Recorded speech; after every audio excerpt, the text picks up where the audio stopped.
Hey, what's up, everybody? It's mailbag time. Welcome to Fantasy Football Today, presented by BetMGM, the sportsbook born in Vegas. I got something that Dan Schneider is definitely going to like, something you're going to dig. I feel it. You ready? Yes. All right.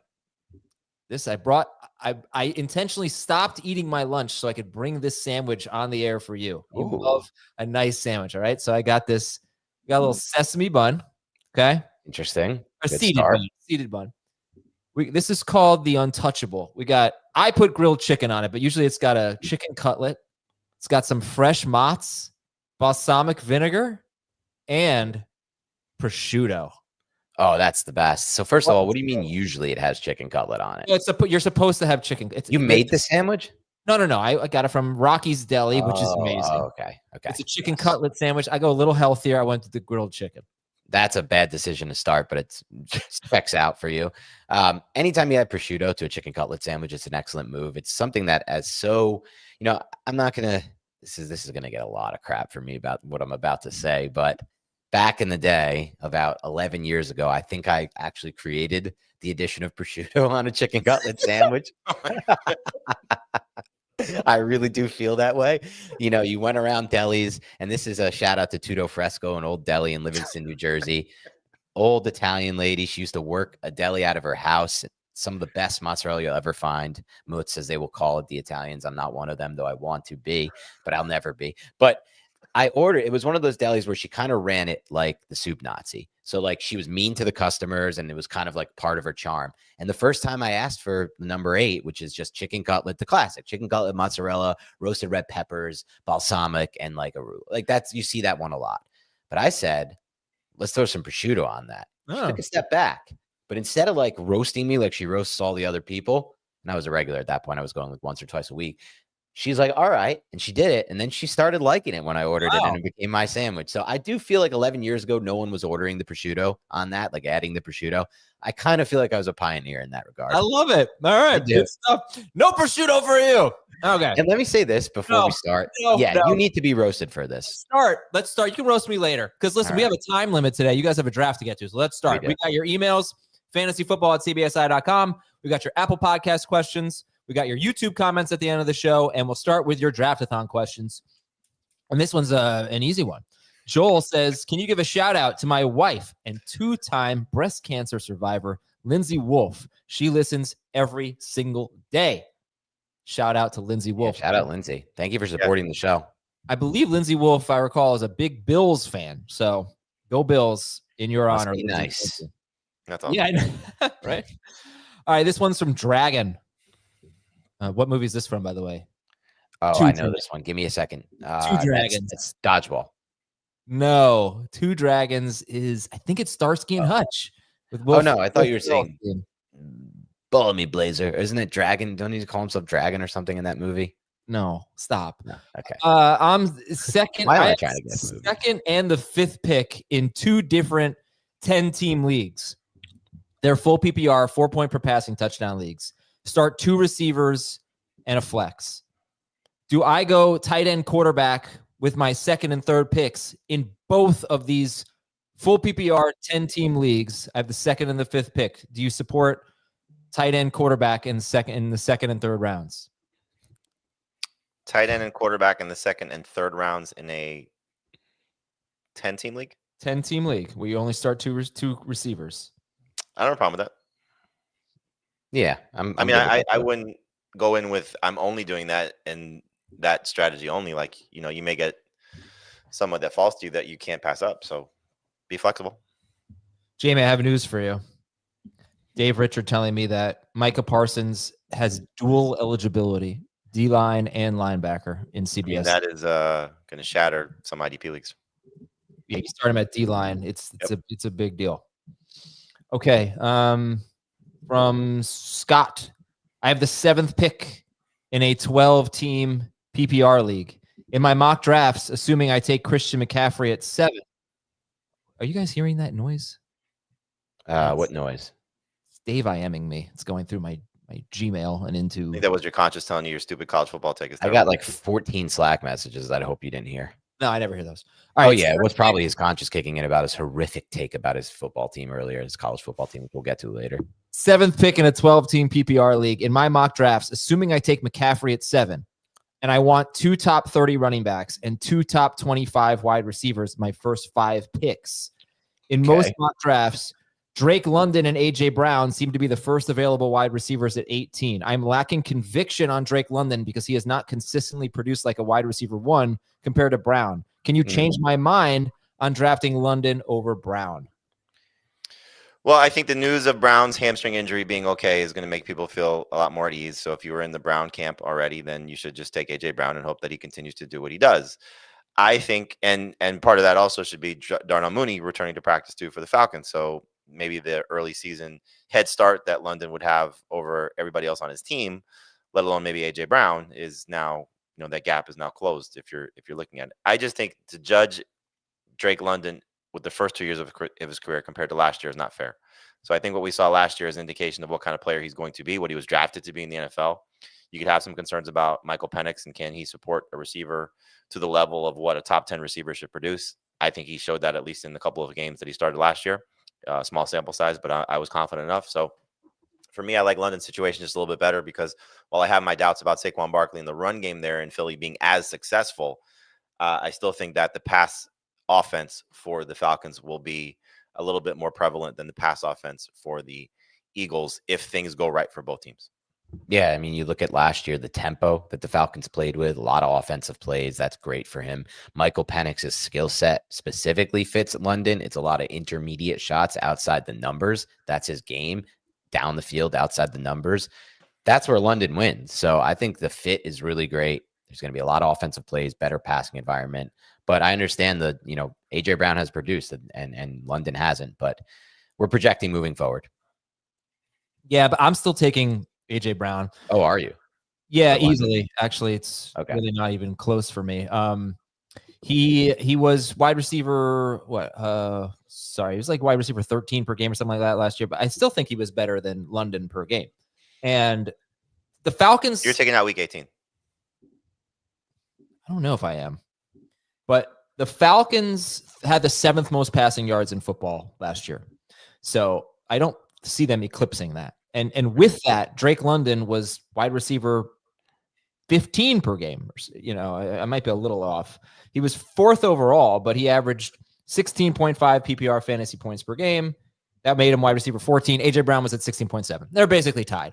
So that was London with 158 targets in 17 games. A.J. Brown, 97 in 13 games. I don't know what the pace was, but bottom line is on a per target basis, I am not just confident, but basically 100% sure that A.J. Brown is going to be better than Drake London. If I had to pick 3 wide receivers to lead the NFL in yards per route run, it would be A.J. Brown, Nico Collins, and Puka Nacua. Those are the 3 guys that really stand out in terms of efficiency. And I do think we keep saying, like, you kind of like Devontae Smith because you just think the Eagles are going to have to throw more than they did last year. Their run game won't be as successful. I also believe that. So A.J. Brown once upon a time had like 150-something targets with the Eagles. It was 2 or 3 years ago. He I think is an easy pick for me over Drake London. I could see London being better, but I never hesitate to take A.J. Brown over Drake London because he has proven himself to be a superior football player and a better fantasy option. Okay, so that's 3 different perspectives for you there. Next up, lost in my notes. Okay, we have another one from Scott. He actually donated twice. Nice. Thank you, Scott. Yeah. 12-team PPR, 1-player keeper league. We have a 1-player keeper league, and I can take Shakir in round 8 or Mooney in round 12 or neither. What would you do? Mooney in round 12. And I think it's the right call, and it's better than neither at this point. Mooney is better health projection than we expected. Should be ready for week 1 in that same offense we just kind of described. Could be a really good player. Who'd you give me a hard time about taking Mooney over Coker, right, in Dynasty? I didn't give you a hard time about that. I would have taken both. And I was just, I guess, maybe more at the moment excited about Coker just with the opportunity that he has in front of him. But I wanted both. What I said to you was because you were, because I know you look at my rankings. I just updated my rankings and put Coker ahead of Mooney. Don't flatter yourself. And And so I was like, oh, he's gonna take Coker here. I'm like, all right, I'll get Mooney. And then you're like, oh, I'm gonna take Mooney. I'm like, oh no, don't do that. Yeah, well, I did it. Okay.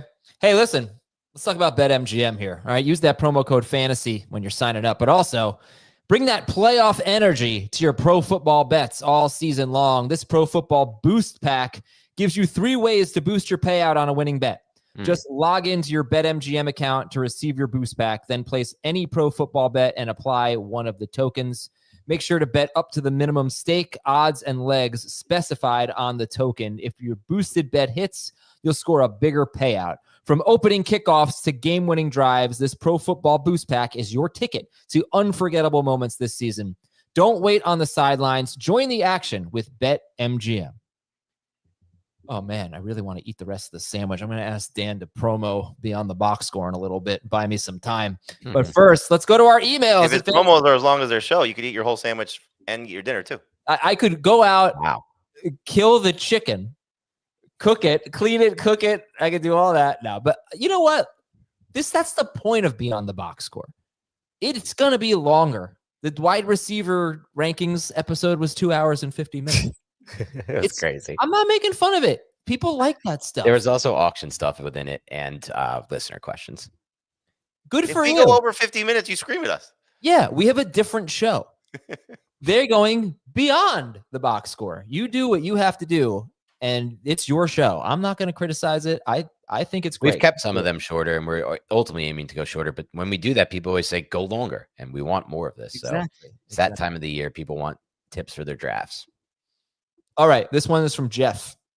What do you think about Jordan Addison's ADP would be without the suspension? Love this question because I've been drafting a whole lot of Jordan Addison. I feel like he's one of the best bargains right now in all of the wide receiver at all the wide receiver position. ADP wise, let's take a look now at where just looking at my rankings. I think he'd probably be in the range where we're drafting Golden, right? Like that range of receiver above Golden.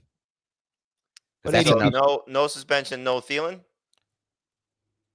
No, and Thielen's there. And Thielen's there. No, Thielen's there.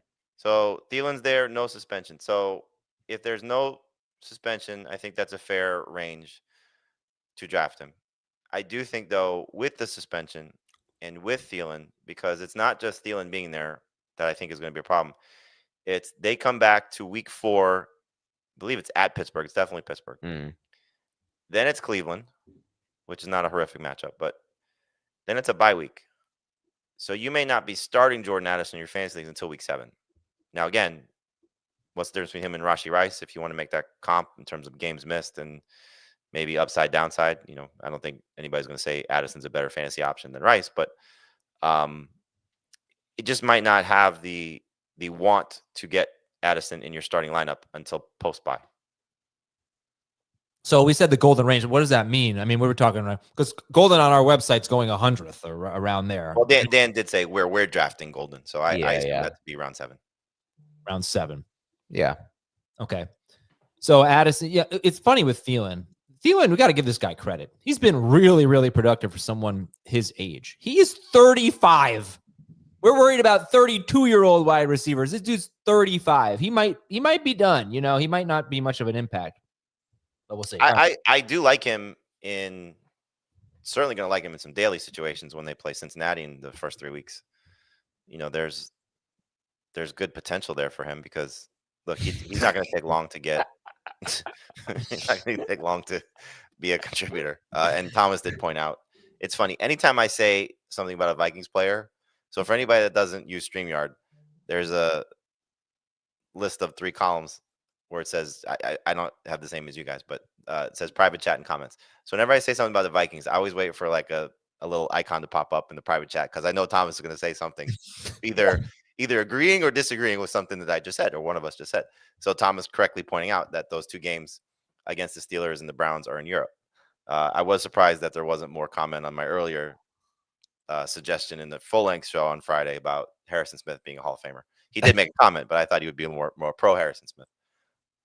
Yeah, and Harrison look, one of the concerns I have about the Vikings is that their defense could be great and it will limit their passing opportunities. And that is what we saw last year to a degree. They did not throw the ball as much as they usually do, and they had the best defense that they've had in the Kevin O'Connell era. All right, we're going to take a break, and we're going to come back and read more of your emails. And we have the fantasy cops later as well. We'll be right back. Nice. Okay, we are back. This one is from Brian. Brian is drafting 10th in a 12-team Superflex league. How crucial is it to take a quarterback in the early rounds? Since I'm drafting later and won't get one of the top studs, is it okay if I totally punt and end up with a combination like Tua and Penix in order to load up at the other positions? 10-team Superflex league with a pick in the early part of the draft? It is a 12-team Superflex league. He has the 10th pick. So you got a lot of that wrong. He has one of the later picks in a 12-team Superflex PPR league. So the question you have to ask yourself, first off, if a top 5 quarterback falls, that's a no-brainer to me. So you get one of Jackson, Allen, Daniels, Burrow, Hurts, no question, I'm taking it. Do you want to take Mahomes in the first round? And so if you want to take Mahomes in the first round, then commit to it, and you should be either all in or a little bit, questioning who you passed up for him. So I would probably say let somebody else take Mahomes and maybe see what happens in round 2 if you want to go Baker or Nix or one of those guys. But I think you can get away with waiting on quarterback and double up at the position a little bit later. I would take the 2 best non-quarterback talents with your first 2 picks in this spot, because I think otherwise you're chasing at quarterback and I see a big drop-off after the 5. This is obviously assuming none of the 5 are there, which I don't think they will be. Then on the comeback, you're looking at that bottom tier range, I think, but you could still probably get like a Lawrence Stroud or a Lawrence Jordan Love combination there, or JJ Love, something like that, which is not terrible, I don't think. Just try to, if you go this route and you're going to take the 2 best skill position players, 1 and 2, make sure you're first to your quarterback 3. I'm looking at the Superflex draft we did last week, where I waited a very long time for quarterbacks, too long probably. But you had an early pick though. But it ended up kind of fine, I think. You ended up getting them. Okay. But looking at team 10, that was Jake. He drafted 2 quarterbacks. Mahomes. He drafted Mahomes in round 1, but he could have taken, like Barkley and Nico, or McCaffrey and Neighbors, or something like that. And then I had McCaffrey and Nico, right? You did have McCaffrey and Nico. Oh, okay, right. So we'll take a look at your team too.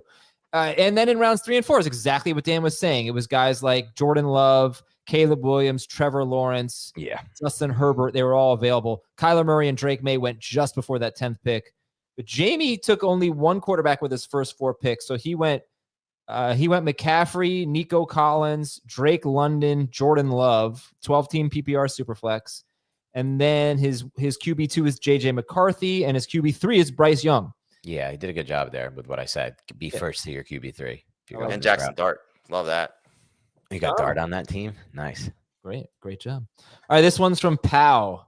Is there any certain... Just to, before we wrap that up, what you did and what I did, because you drafted 4 quarterbacks also, I believe you only have 1 bench wide receiver who's Quentin Johnston. Yes, I am going to have to make a trade.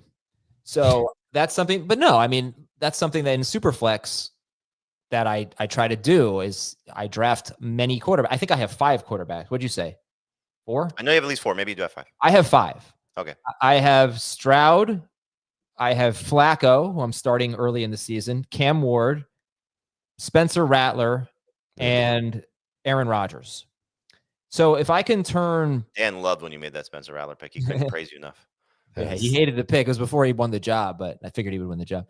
If I could turn Aaron Rodgers into Christian Kirk or something like that, then I think I'll get better. Just drafted Christian Kirk over Rodgers. I don't know who went first. If you can trade a quarterback in a Superflex league for only Christian Kirk, then you fail. Okay, if I could do Rattler, well, who went first? Nobody's trading. Rodgers went first. Yeah, that was a bad example.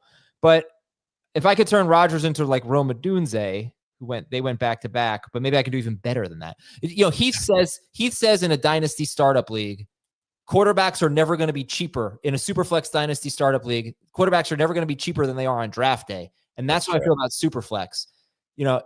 As soon as there's an injury at quarterback, you are holding the cards. Yeah. In the trade market, and you can do better than what you would have been able to do on draft day. You're right. That is a good point. All right, next up is from Pow. Is there any certainty in the Browns, Cowboys, Steelers, Jaguars, Giants, or Commanders backfields? Say those ones again. Jags? No. Let's go one by one. Yeah. Browns. No. All right, so just give me real quick. I don't know how to make this a 5-minute answer, but your best guess of what it's going to look like. Browns. Dylan Sampson and Jerome Ford sharing the job for the majority of the season. I think Jerome Ford will have the main lead on that job, and Sampson will sprinkle in. I don't know about Judkins. Cowboys. Javonte Williams early in the season. Jaden Blue sprinkled in when he's healthy. And a mess. Yeah, I think it'll be Javonte Williams for beginning of the season with like same thing Jamie said. At no point do I think Blue will take over the job. I think at best he'll have like a Pollard role that he had with them. I think they ultimately trade for a running back at the deadline. I wonder why you say that. I mean, I feel like Jaden Blue doesn't have a lot of. I'm drafting Javonte. I hate that he starts with the Eagles, but then after that, his schedule gets better. If he could get off to a good start, he could really be a big asset in fantasy.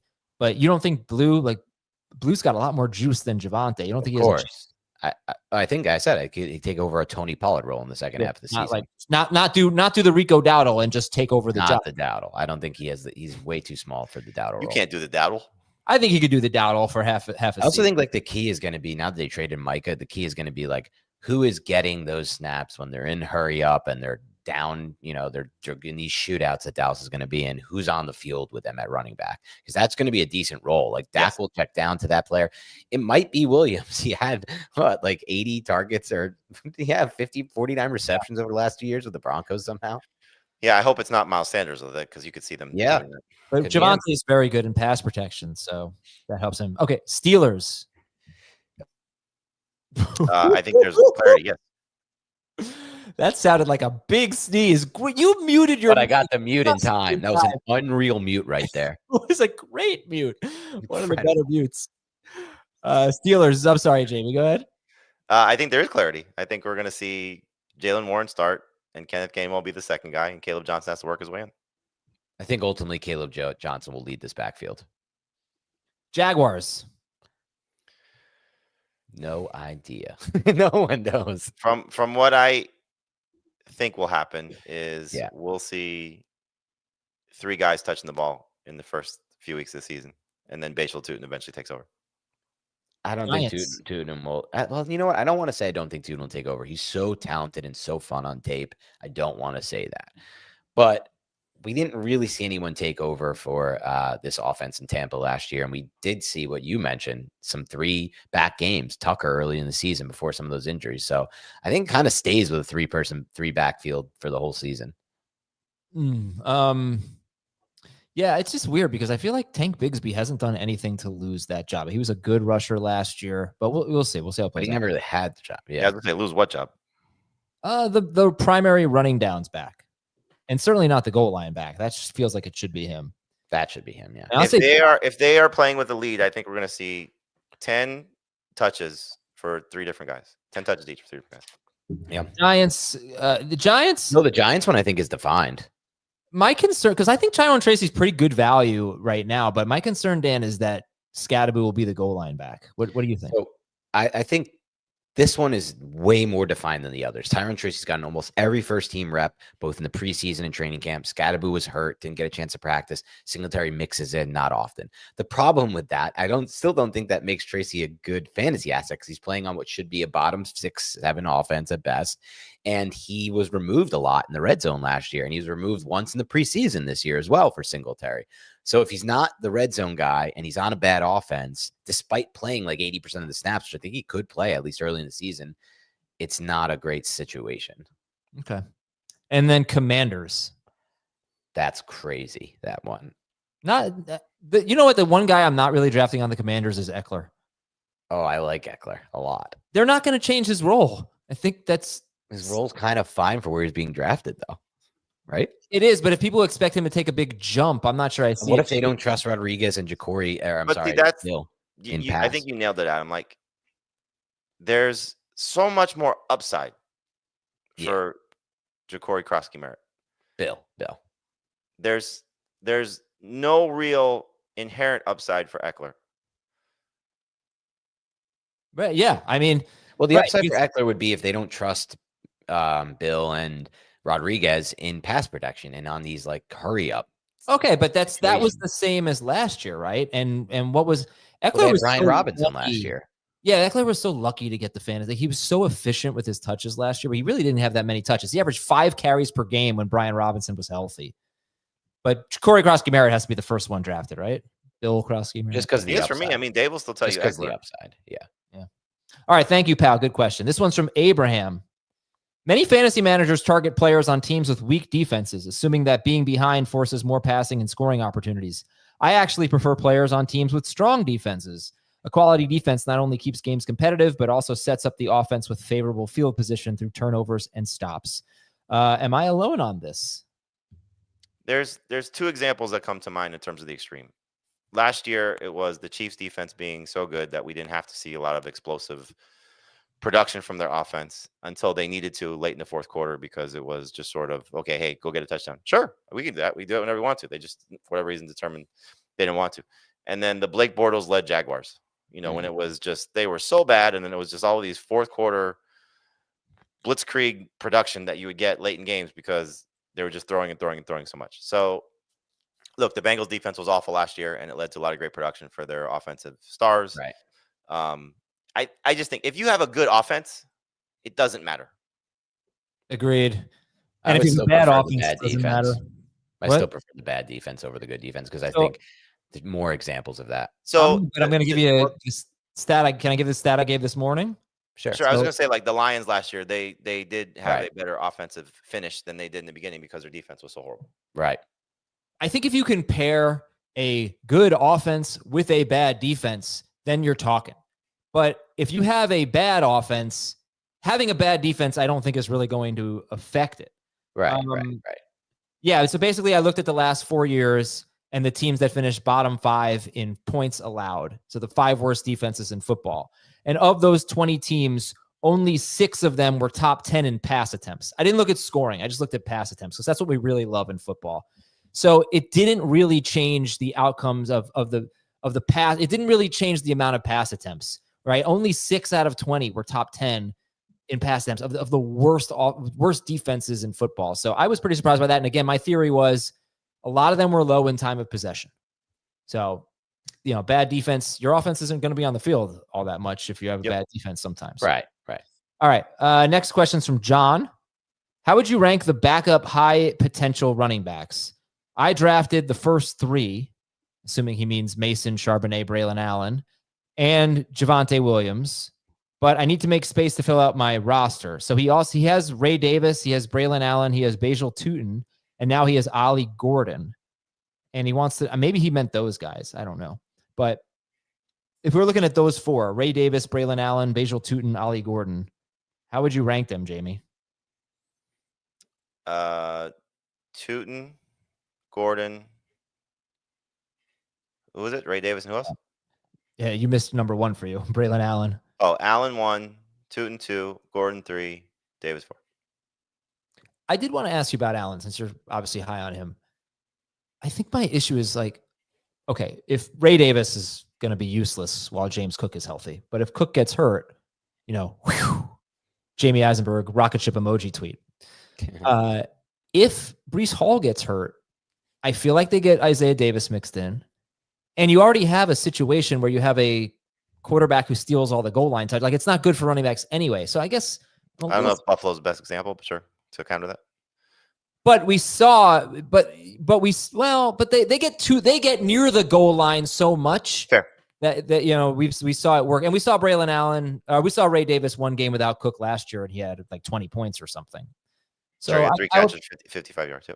Just challenging you on the Braylon Allen thing. Do you think he has that big Charbonnet-like potential, or even Ray Davis-like potential if Breece Hall were to get hurt? So I think the Charbonnet Davis, Charbonnet's going to be an interesting one because how much will he play in tandem with Ken Walker? So it comes down to when you sort of separate these, quote unquote handcuffs. I think Jordan Mason's going to play a lot in tandem with Aaron Jones. I think Braylon Allen's going to play a lot in tandem with Breece Hall. I don't think Ray Davis is going to play a lot in tandem with James Cook. But to your point, if there's an injury, there's an injury to Christian McCaffrey, as we saw last year with the two separate backups. If there's an injury to any of these top tier guys, the second guy will step in and hopefully dominate. But it's also, will you be able to get value out of these players while the other guy is healthy? And so that's the question you have to ask yourself. So Yeah, I do think that we're going to see Charbonnet play, based on some of the reports that Ken Walker missing time has opened the door for more opportunities for Charbonnet to be out there. So really it's a matter of, what draft capital you want to invest in these guys. Again, Braylon Allen's somebody for me that I'm aggressively drafting. So his average draft position right now is still like round 11, and I take him as early as round 8. So too aggressive, probably, yeah. I'm not shying away from that. If you just want to wait, Heath has a great strategy for this, is that you want to kind of load up on your receivers early, so you're not having to chase the Jalen Cokers, Demario Douglas, Rashid Shaheed group, and instead you're just spending all your capital late on These Ray types, Davis and Dylan Sampson and Right. those type of players. It's just a matter of what are you giving up in the early rounds at running back to sort of wait for those guys. Okay. Interesting. All right. Next question is from, I don't have a name here, but it says, Dear Sonny, Nick, and Todd. Oh, what is that? Ick is the second name? Oh, Nick. Sonny, Nick, and Todd. Okay, I should have gotten this. What is it? Georgia running backs. Oh, so it's Sony. Sony Michelle. Classic. I feel I made a crucial draft mistake. Georgia running backs. I drafted Stephon Diggs. There's a Georgia quarterback that Adam had the single worst take on before the show that you can even imagine. I drafted Stephon Diggs over Emeka Ibuka in a full PPR league. Was this a bad move? I don't like the pick. I mean, Chris Godwin, we just heard yesterday, don't expect him back for the first 4 weeks, was it? Or until week 4? At least 4. At least. That's at least. I think usually they're optimistic more so. So, man, Ibuka is probably going to hit the ground running there. So I don't like that really at all. I don't like it either. This is, the conversation we had a few weeks ago about drafting early versus drafting late. So anybody drafting this weekend would never do that. True. At least for the most part. However, we just did a whole episode on a draft that Stephon Diggs went before George Pickens. So, wow, people have an inkling on players. That was an analyst draft, and so sometimes you're going to have inclinations on players, and you just may say, okay, Diggs is going to get locked into his role and have nobody to challenge for it, at least based on expectations. You asked the question earlier today, Adam, can Chris Godwin get back to his role? I forgot how to phrase it, but will Chris Godwin be fantasy relevant? I think I said, who do you think will be better, Godwin or Ibuka, when Godwin's back? I got to be honest with you. Like, he's coming off a major injury, had another surgery for it, is going to miss the first at least month. I am out on Chris Godwin. It could be stupid for me to say that because I was kind of out on him last year and he was the best pick. I don't remember if I didn't have him. I don't know if I was out on him. But I have lowered expectations for Chris Godwin. Do you not feel that way? You're more optimistic? No, as I said this morning, I think there's a realistic chance he could be. Look, they're managing the injury. I don't want to say just because he was slow coming off an ACL tear. Yes, it's a major injury, but that doesn't necessarily guarantee he can't rebound from this injury quicker. And probably depending on how long or how well the team is doing, they'll determine how quickly they want to rush him back into a featured role. All right, let's move forward to the Grade the Trade segment of today's show. This is from Mike in Beaufort, South Carolina. I traded Travion Henderson and Brock Bowers for Bucky Irving and George Kittle. Remember, a C is average. So Henderson and Bowers for Bucky Irving and Kittle. Yeah. C plus. It's about average. Pretty straight up even trade. Okay. Yeah, I agree. This one is from Dan Schaefer. He's like the mascot of our Dan Schaefer guy. Yeah. Very confusing. He's in a half PPR league. He made a series of trades. He originally had Malik Neighbors, Puka Nacua, AJ Brown, and Ken Walker. Wow. Okay. Malik Neighbors, Puka, AJ Brown. How the hell do you end up with all those guys on one team? And the keepers. Oh. And then now through trades, he has, instead of Malik, Puka, AJ Brown, and Ken Walker, he has Bucky Irving, Chase Brown, Brian Thomas Jr., and Drake London. He upgraded slightly. Yeah, I think it's an upgrade too. C+. And Mason traded Garrett Wilson for James Conner. See? I'll go B plus for me. I have Connor ranks pretty significantly higher than Garrett for me. All right, people are curious. What did I say about the Georgia Bulldogs? We will tell you after this break on Fantasy Football Today. Disgusting take. All right, we're back here on FFT. So I'm missing a lot in the private chat, apparently. I'm going to go ahead and read that. But go ahead, Dan. You can tell everybody the crazy thing I said before the show. Before the show, we're talking, Adam and I unfortunately had to watch my Wisconsin Badgers disgustingly win their first game, losing once again their first string quarterback injured probably for the year. This Fickler has been unbelievably bad. I think our program's done, but his program he's excited about. It's the Miami Hurricanes. They just had Cam Ward, exciting, fun year. They're ranked 10th. They're facing the 6th ranked Notre Dame. Adam's really excited for this weekend. And he said, and then he's excited. And I was like, well, I mean, you do have Carson Beck at quarterback. He's like, what do you mean Carson Beck at quarterback? He's like, are you crazy? I have a take. He's the dark horse candidate to be the #1 overall pick in the 2026 NFL draft. Yeah. This take is so beyond biased, so littered with just homerism that let me unpack it for him. Carson Beck has a good frame for the NFL, meh at best arm talent, was propped up by playing with Ladd McConkey and Brock Bowers and that offensive line and that offensive environment with a great defense, was so bad last year when he was projected to potentially be the #1 overall pick that he had to come back to college because he was such as this, the draft analyst said to him, dude, don't come out this year, man. Like you might be like a 4th or 5th round pick type of thing. Comes back to college, still can't move, still has a meh at best arm talent. And yet Adam thinks for some odd reason, he's going to be the #1 overall pick when all is said and done, because when you go to Miami, all of a sudden you're a #1 pick. Mm-hmm. Yeah. First of all, I didn't say he was going to be. I said he was a dark horse candidate. Now, a year ago today, Carson Beck was being talked about as the presumptive #1 pick in the 2024. So Spencer Rattler at one point. Hey, I'm just telling you that he was viewed that way. That Carson Beck was viewed that way. He had a disappointing but not bad season at Georgia. And then he hurt his elbow. He's coming off a torn UCL. So that contributed to him not going. But you know what? Cam Ward also was, he wasn't really like a big winner at Washington State. He fumbled a lot.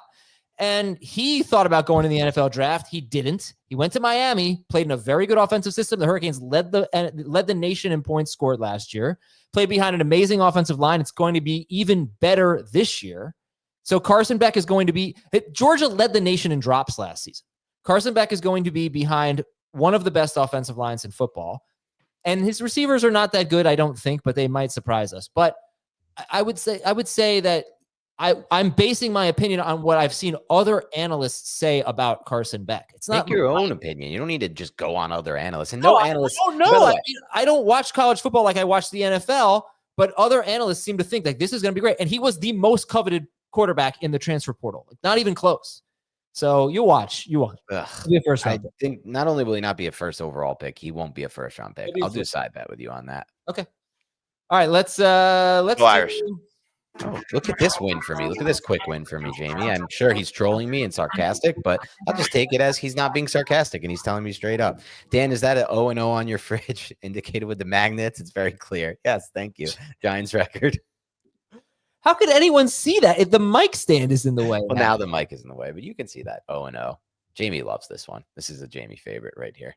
I guess if you're watching and I'm going to expand the screen. I'll figure this out later. I'll make it clear as we move forward through the year. Things will improve in general with this background. I added a Giants football back there. Things are getting better. All right, I can see the 0-0. I mean, it looks like eyes. I never would have thought that's a record, but okay. Anyway, Fantasy Cops time.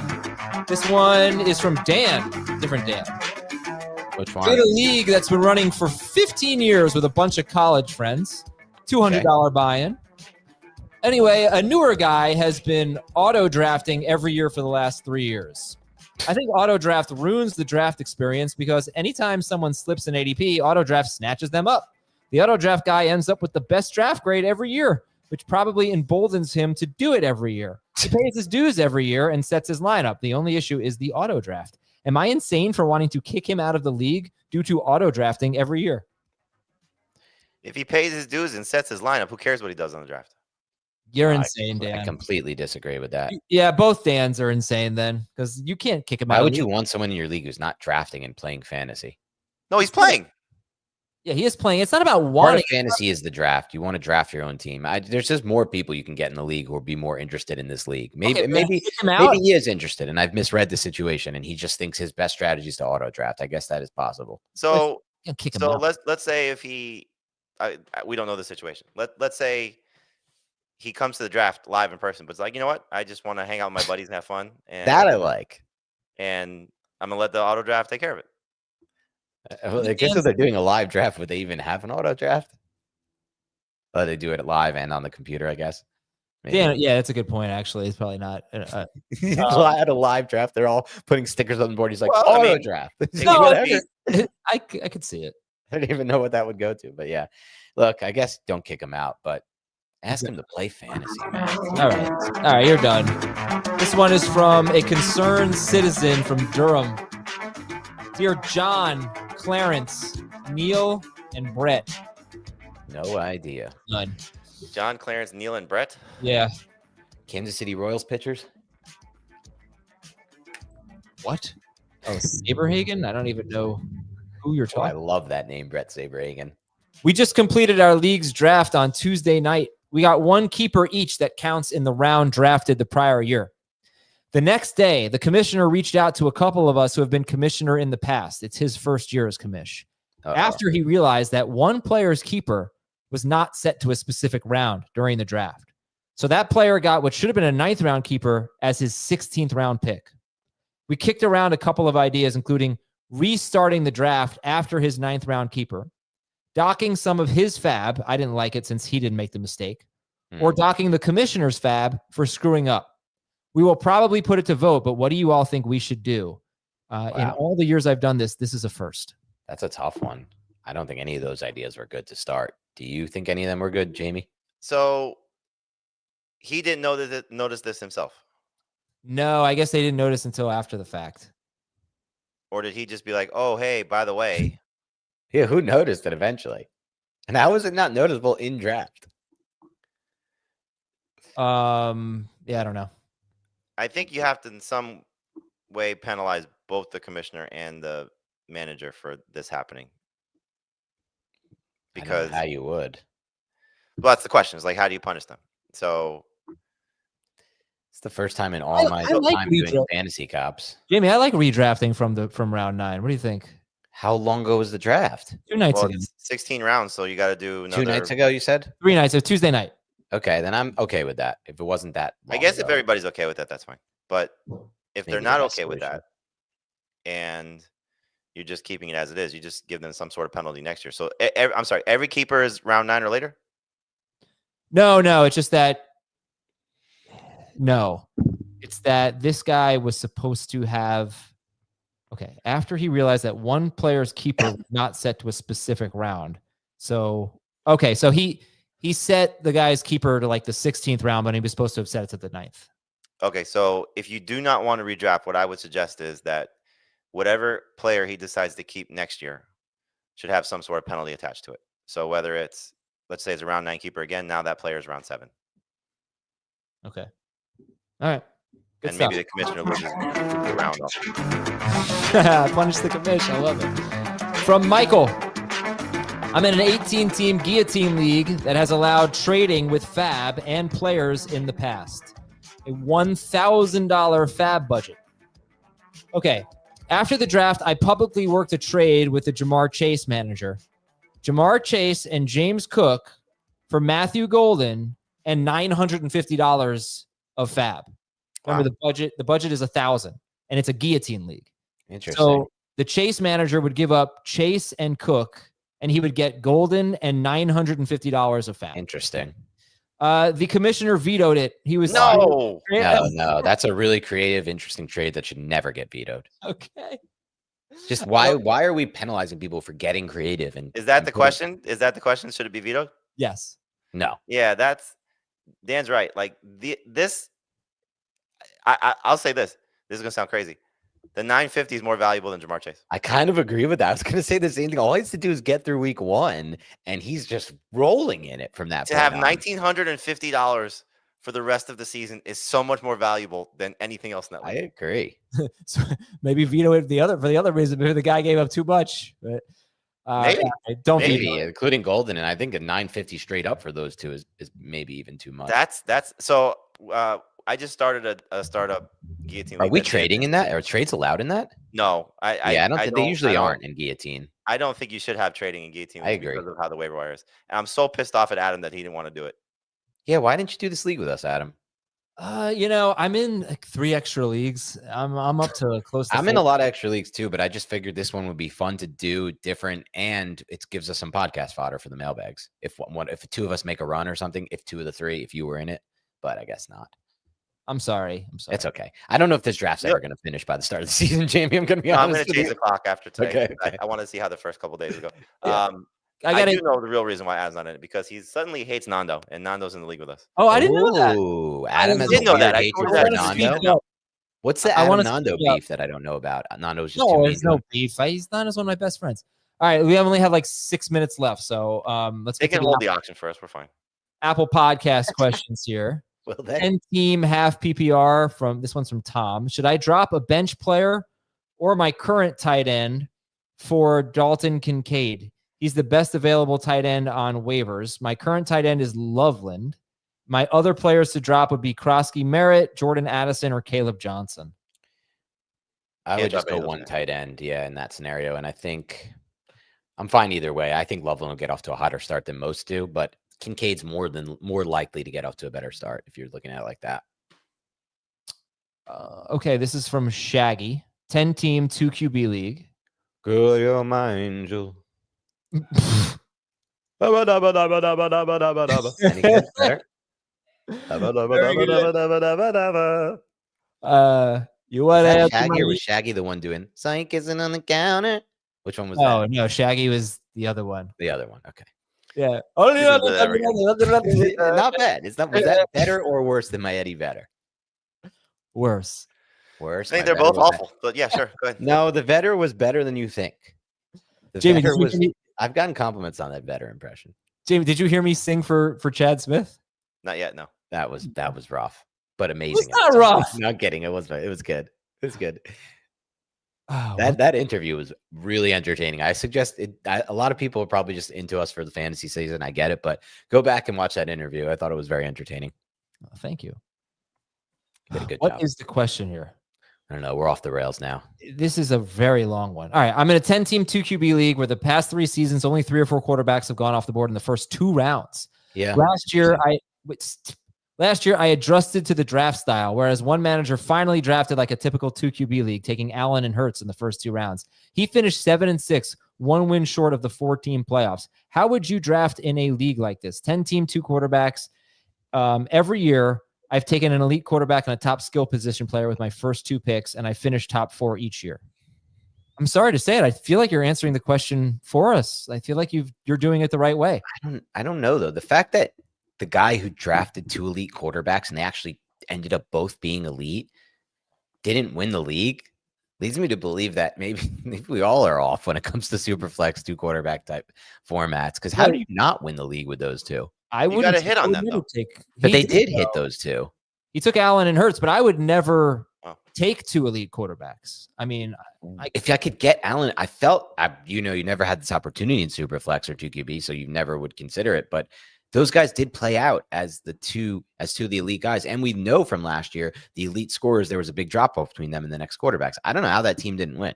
I think the problem though is like, you got to land those 2 quarterbacks. And at least the last 2 seasons, a guy that has been top 3 on draft day is Mahomes, who hasn't been an elite quarterback. This show turning into a damn a cappella group, according to Ann. Yeah, Johnny Airport had the best comment. Oh, I missed it. Let's see. Adam and Dan won't be my first picks for karaoke partner. Yeah. What would we do if we were gonna do? You know what we should do? The song 500 Miles. And I would walk 500 Yeah, we could do miles. that like a duet. And I would walk. And then you go. Exactly. Great song. Okay, this is from Bill. Please let me know what you think about these players in non-PPR every once in a while. I'm not drafting Kamara or Garrett Wilson. Yeah, I love that. I don't want him in PPR either. So, yeah, no, you're right. Those are two guys that really jump out as being worse in non-PPR. Significantly. This is from Jerome. Why is Dave and others so low on the Bears and their offensive line, but yet so high on the Jags and their offensive line isn't good at all? I think for Dave, I can't speak for Dave, but I know Dave was at the joint practices with the Bears, and that's shaping his opinion on the team. He didn't, and that's something I heard. We saw Terran Armstead, former Miami Dolphins left tackle, talk about those joint practices and be like, "Look, when teams are actually scheming to stop Caleb and Ben, they're getting there because they're confusing him with post-snap safety rotations and blitzes." That's the type of stuff you see in the regular season. The preseason, you never see that. You see vanilla defenses, so it could be an ugly start for the Bears offense. All right, this is from. Let's see. It's always interesting when you get coaches coming from perfect situations like Ben Johnson had with the Lions. And how do they adjust? The best center and the best right tackle in the NFL last year he had. He won't have that this year. All right, rate my team. True. A 6-team PPR league. Whoa. It's an A++. Next. Mahomes, Gibbs, McCaffrey, McConkey, Brian Thomas Jr., Garrett Wilson. And my flex is Bijan Robinson. So, yeah, that's funny. I guess I don't know. It's good. Yeah, you win. It's a 16 league. He doesn't, though. It's a 16 league. All these teams are stacked. Who knows? Yeah, I don't know. I'm never right. This is last one I'll read here. This one says best episode ever from Brian Pineapple. Jamie as host is goated.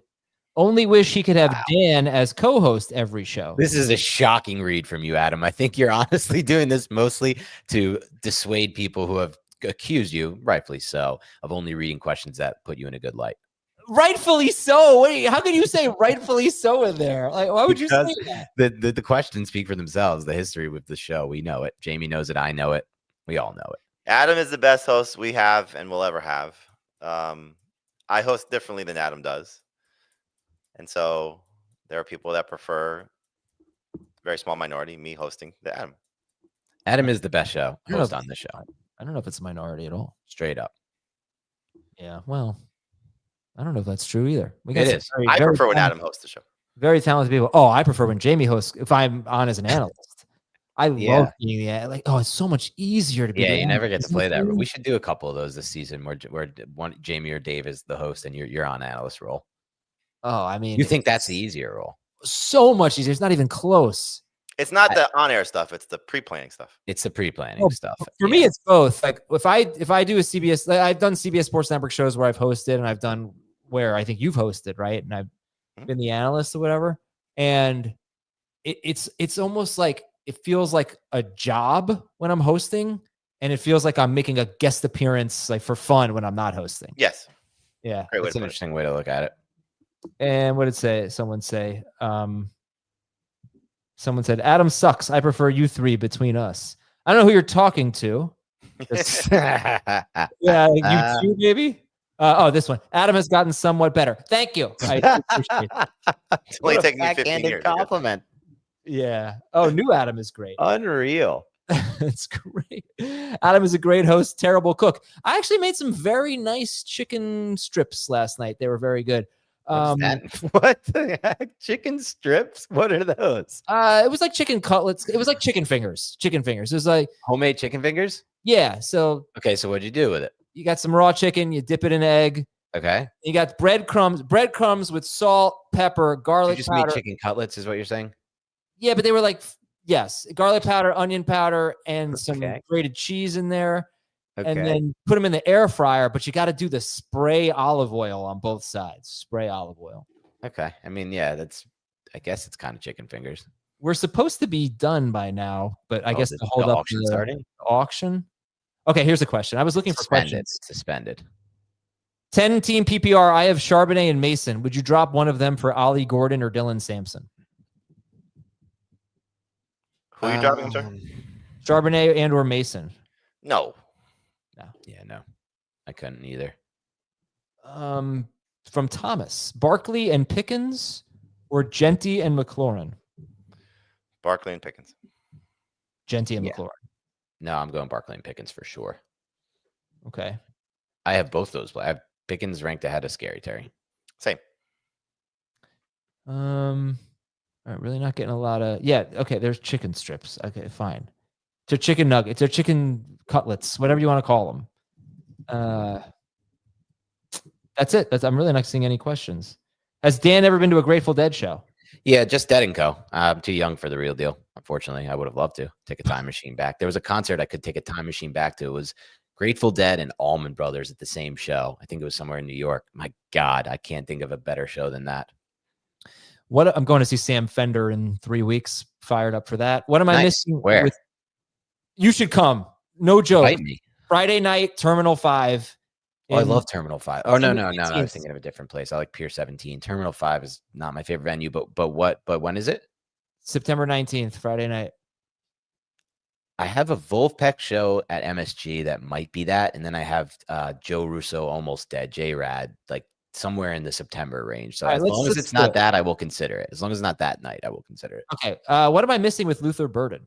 If we're so in love with 4 Bears catchers, shouldn't Caleb Williams be a top 10 quarterback? They are not all going to draft just start. They are not. If the draft started, then I'm out. So somebody could take somebody. The draft just started. All right, you can tell. You guys can go. I'll just read a few questions. No, it's a practice nomination. We're running a practice round. It's a practice round. All right. Practice nomination. Crazy. They're not all going to hit, and that's the problem. Is that you're not going to get Loveland and Moore and Odunze and Caleb Williams. They also like Zacchaeus. Let's put that out there because it's true, and he's looked good. And Zacchaeus, yes. There's not going to be all of them playing at a high level. So just be prepared that unless Caleb Williams is generational and all these guys can eat, it's going to be a letdown for somebody. But that's kind of where they're going in drafts. They're not all going in the same range. This is from Jared. Should I trade Bijan Robinson for Chase Brown and a high-end wide receiver in a 10-team league? I would, yeah. If you're getting Chase Brown and Brian Thomas Jr. Okay, yeah, there we go. What are your thoughts on Mason Taylor? Great sleeper. Not for this year. 2 toppings only on pizza. Yeah, this is where things get interesting. My favorite topping on a pizza, very controversial, bacon. It's not that controversial. It's terrific. Nobody orders it. Nobody orders that. Chicken bacon ranch is a very popular slice. My second favorite would be buffalo chicken. I would go with 2 toppings only. I would go with ham and pineapple or a complete opposite direction, grilled chicken and mushrooms. That's good. I've never tried bacon and buffalo chicken. I bet that'd be amazing on the same pie. All right, we are going to go here. It's time. Time to do the auction. Real quick. What did we learn? Dan invented prosciutto on a sandwich. Sorry. Adam thinks Carson Beck's going to be the number 1 overall pick. It could be the number 1 overall pick. Could be. H-An I invented putting prosciutto on a chicken cutlet. Tyreek Hill's going to play week 1. We don't know about H-An yet. I wouldn't be surprised if he sits. Thanks so much for watching, listening, everybody. Enjoy your Liberty. Thank you. We'll talk to you Monday. Go play some golf this weekend. In town.